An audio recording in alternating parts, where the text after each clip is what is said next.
Hi everyone, this is Daisy and welcome to my channel. Please do not forget to like, share, and subscribe.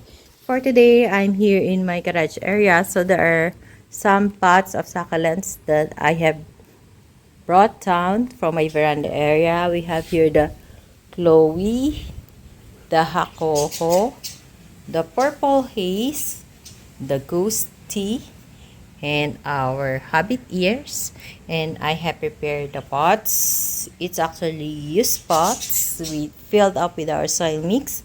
This is new white pots and the square one is used. I have filled it up with our soil mix, which is composed of pumice stone, loam soil. So the ratio is 50% loam soil and 50% pumice stone, mungo and size, the pumice stone, and the loam soil is already composed of garden soil, vermicast, risal, and carbonized risal. So I will be using our black sand as top dressing in repotting them. And of course, let's not forget to use our Osmocote as slow release fertilizer in order to improve more growth on our succulents.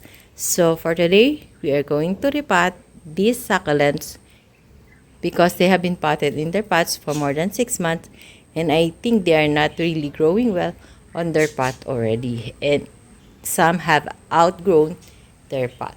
So join me as I repot them. I'll give more tips on how do I repot them.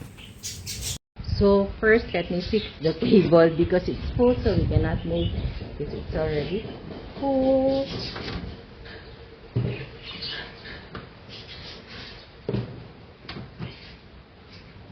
So the first pot that we are going to repot is this hakuhou. So I will be separating this hakuhou on 3 pots using this tall black pot.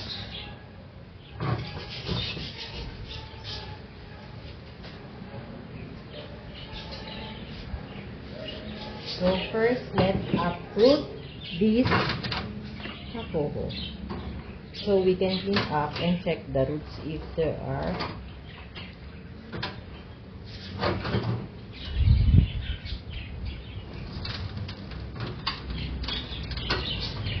So look how healthy the roots of this hakuhou.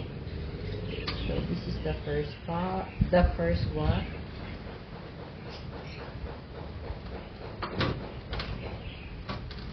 This is the second one. And this is the third one, which is two-headed. I don't see any pests on the roots or stems, so all you have to do is clean up by removing the dried leaves and repot it.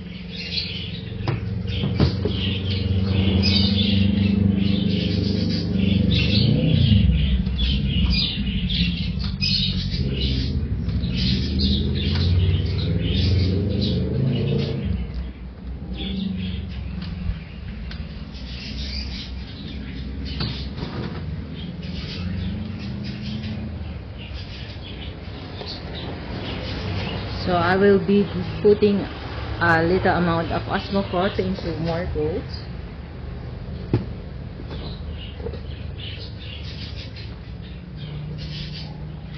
So when I repot my succulent, I make sure that the roots are covered with soil.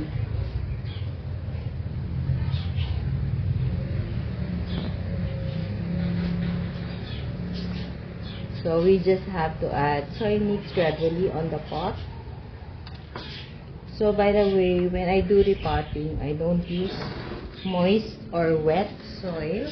Why? Because they tend to have root rot or stem rot. So just like what I've showed you last time when I repot my cactus, one of the mother cactus that we are going to fix later at the end of this video becomes mushy. I think it's dying, so I have to repot it again and take the babies.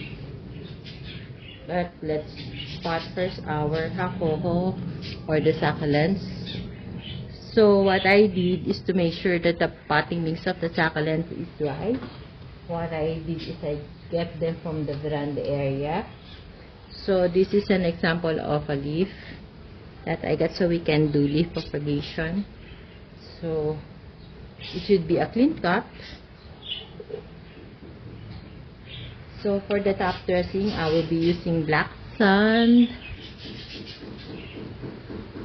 So in my previous vlog last Friday, last week, I showed, or I think not last Friday, but last week, I have showed the seller name in Lazada where I bought this black, and if you're interested, you can check out the shop.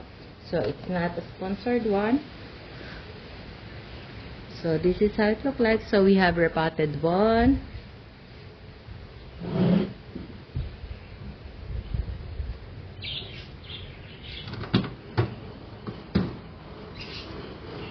Go to the next one.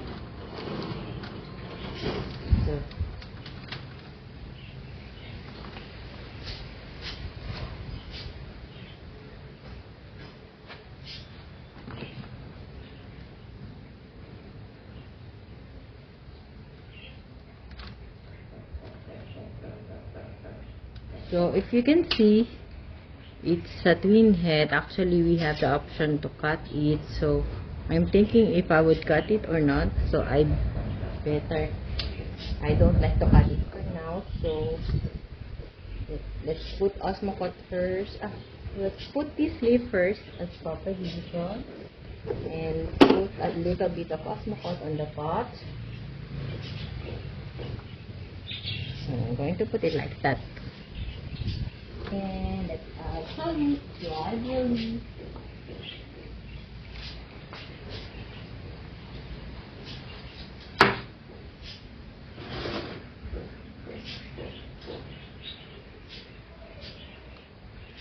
So I have removed one leaf for leaf propagation again, because it will be touching the same leaf.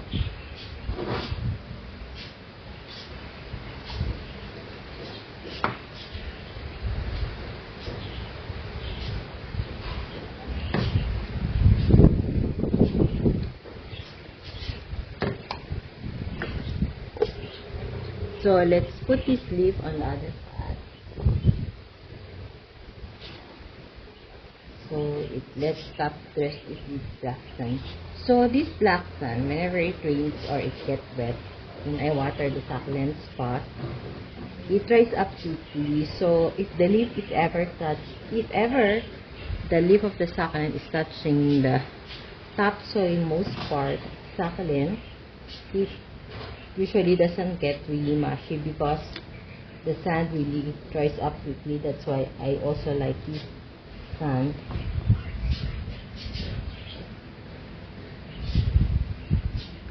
So it's a twin head.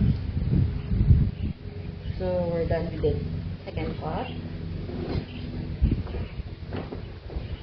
So this is the third pot. So I wanted to remove this leaf and use it as a leaf propagation.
So when you have top dressing, it's more clean to look at.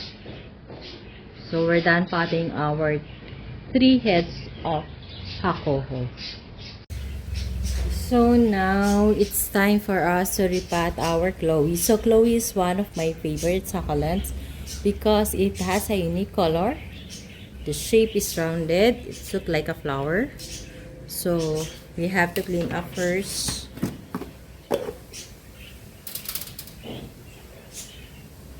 By removing dried leaves. So I hope the soil is not wet.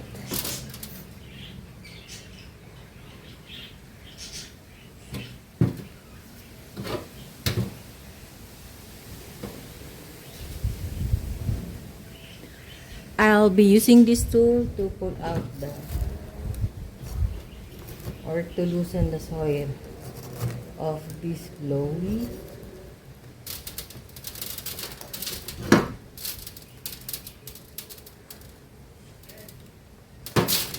So it's already, look, it's already root bound. So I wanted to loosen the soil.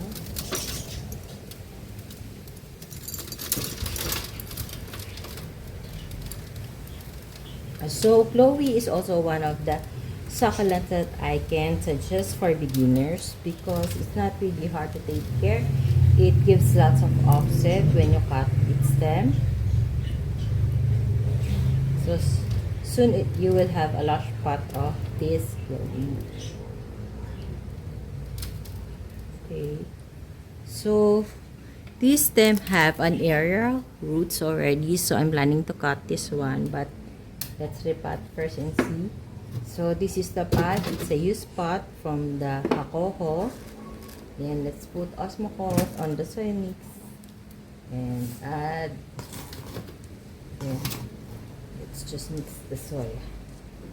So there. So if you're potting it, if you are potting your succulent in a more bigger or wider pot, it gives more room to grow.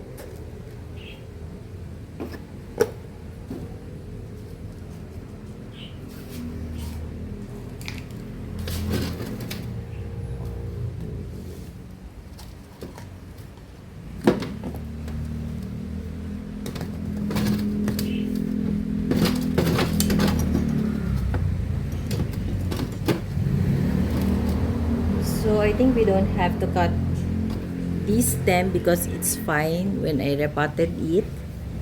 So let's just put top dressing our black sand.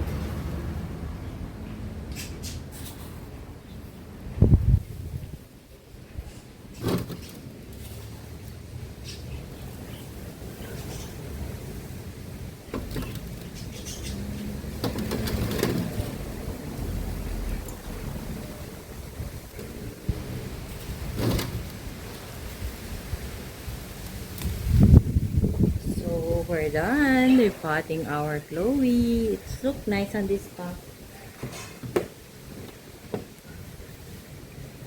So the next one that we are going to repot is our hobbit ear. So let's clean up first by removing the dried leaves. So before, this was the mother stem, this big one.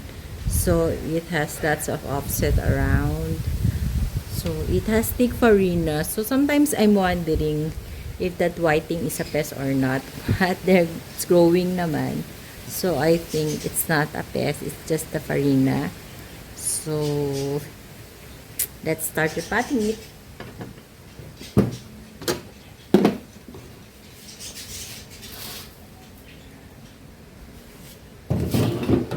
Let's uproot our hakuhou and start to lose the soil first so we can uproot it.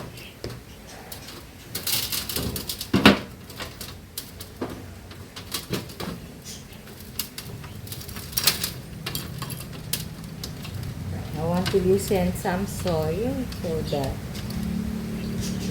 the roots can do it, and the roots are totally fine. See? So,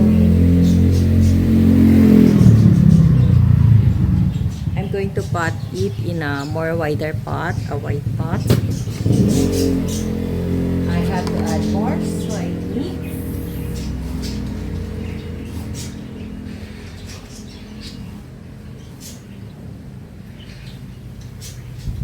So I have to add soy mix. So for my regular viewers, you already know what is my soy mix composed of. So I just got putting the soy mix formula or the formula that I use when creating my soy mix for the new viewers or new subscribers or for those who are interested. So it fits here, so it has more room to grow more.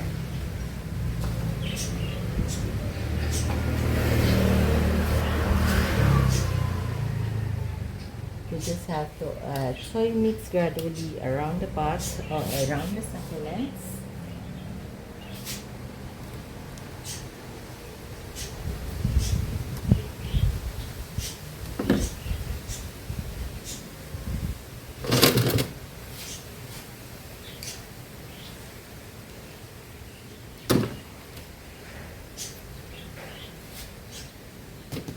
So this is how it looks like. So we have to put our black sand as a top dressing around the pot.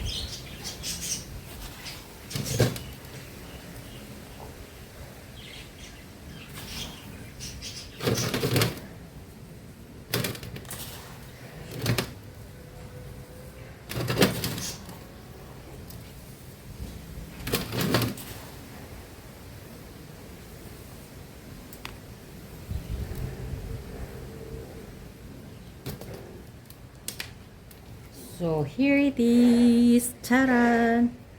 Let's put it aside first. So we are now going to repot our ghosty plants or succulent. So it is the one placed in my working table in the veranda area. So I think the soil mix quite lit moist. So we can still repot it. But I will be cutting this stem.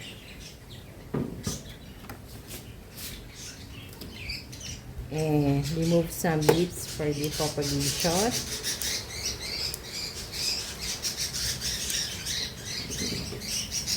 I also have one cutting here. So this is a used pot from our mellow cactus.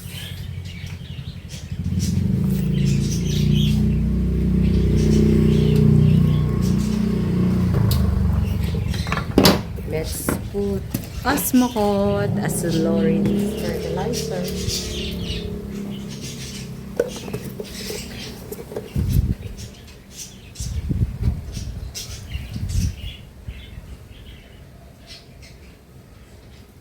Actually, this pot of loose plant is a propagation also before through cuttings. So,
this ghosty succulent has a very nice color when it's dressed. That's why I like it. It's easy to propagate. This is also one of the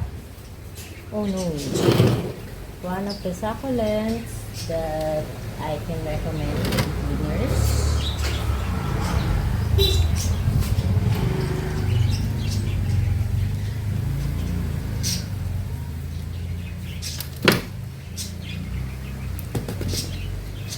So you don't have to worry if when you do repotting your succulents, some leaves was removed.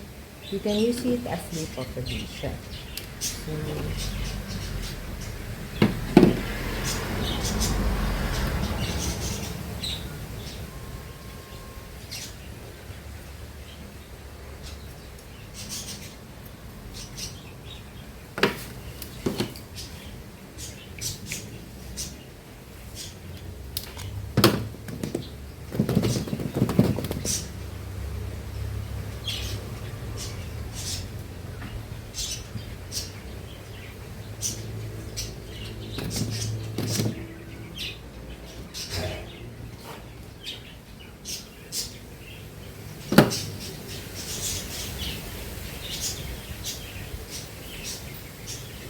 So for the leaf, it should be a clean cut, so it will be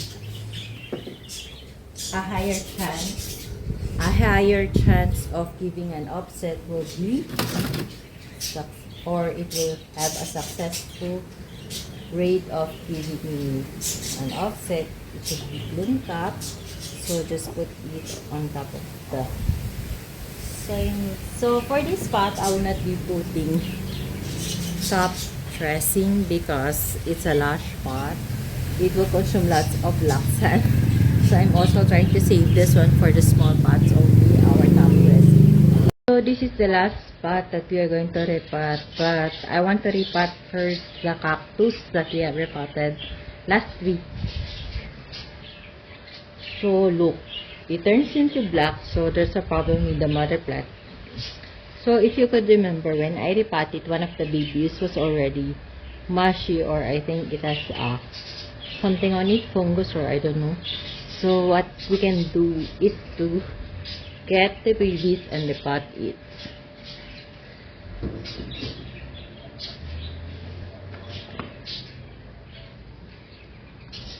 When getting the babies or offset of the cactus, you just have to twist it. So this is 1,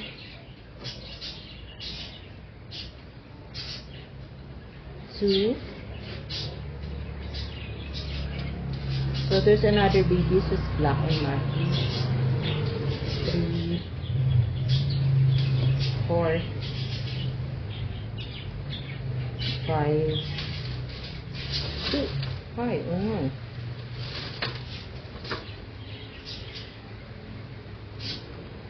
6,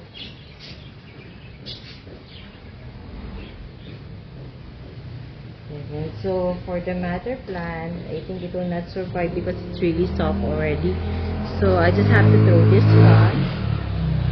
And for the soil mix, I will need to dry this one under the sun, so we can still reuse it.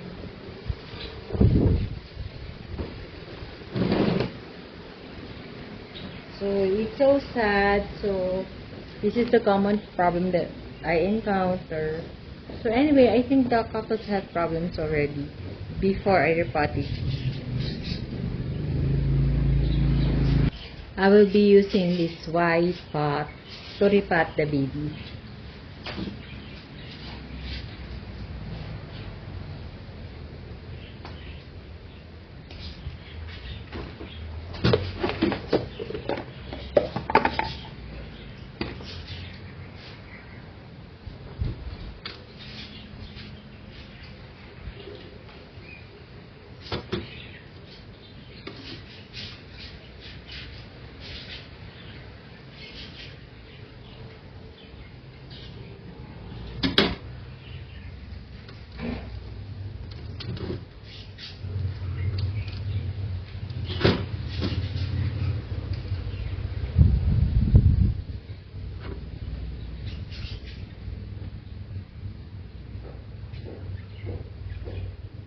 So for these babies, we have to observe if it will not become mushy, because it was attached from the mother plant. So if the mother plant is sick, probably the babies is also sick, but I don't see any mushy part on the babies.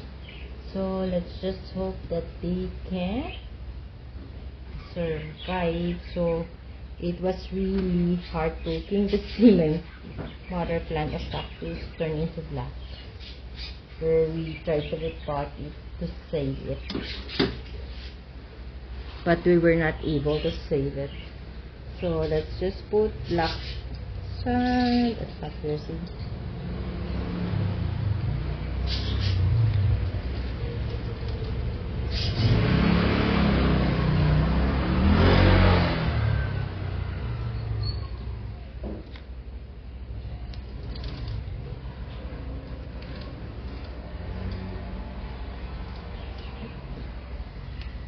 So we just have to brush the black one.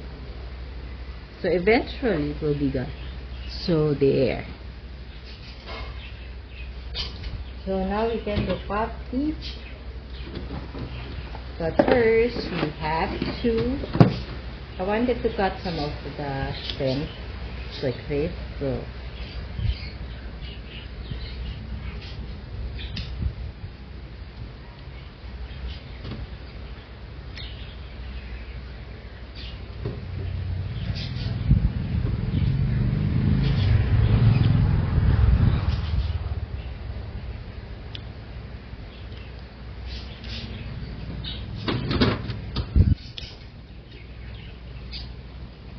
So upon collecting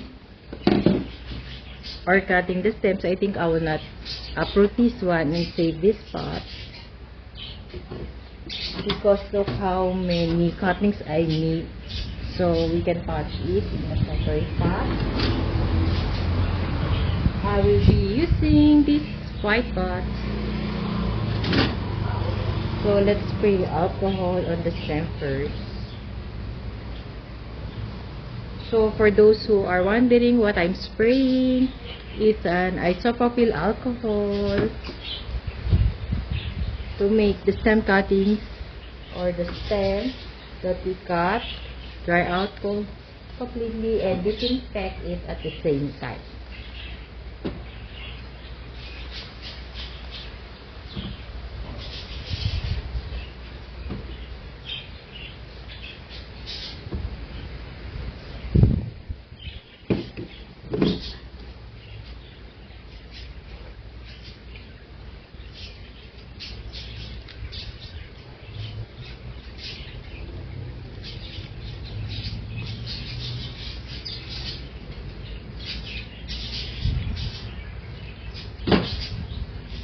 And then let's add Osmocote, low release fertilizer. It's all, when I do gardening, I always don't forget or not to put Osmocote, because it's really a helpful thing for our plants to grow well.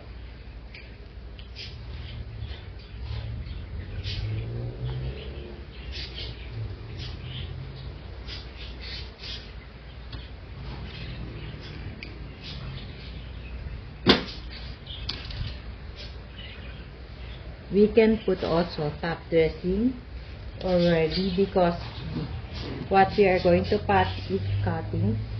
It's easy to pot. All you have to do is put it on top of the soil mix. So it will be easier if you put sand already as a top dressing.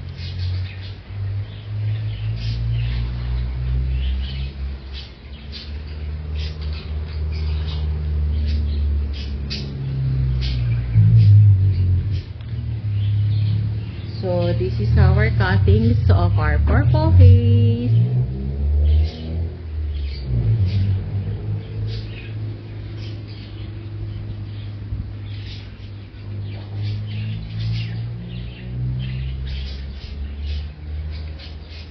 So after potting all of these, it will stay here in my garage area for 1 to 2 weeks, and until it grows root, even the one that we have repotted, the hobbit here, the Chloe, the hakuhou, because They cannot be kept wet or they are susceptible to root rot or stem rot if we expose or make them wet.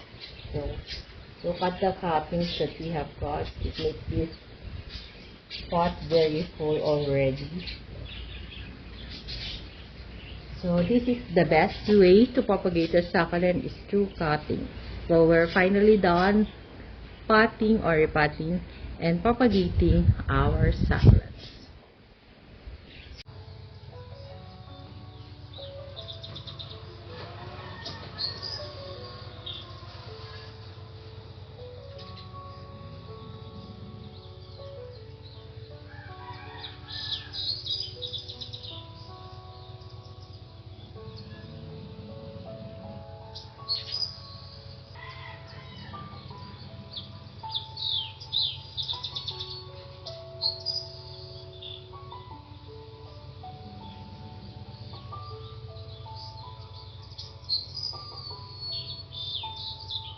So that's all for today's video, guys. I hope you like my sharing for today. Thank you for watching. Please do not forget to subscribe and share my video to your family, friends, and relatives. Bye for now. See you on my next video. Bye. God bless us all. Bye.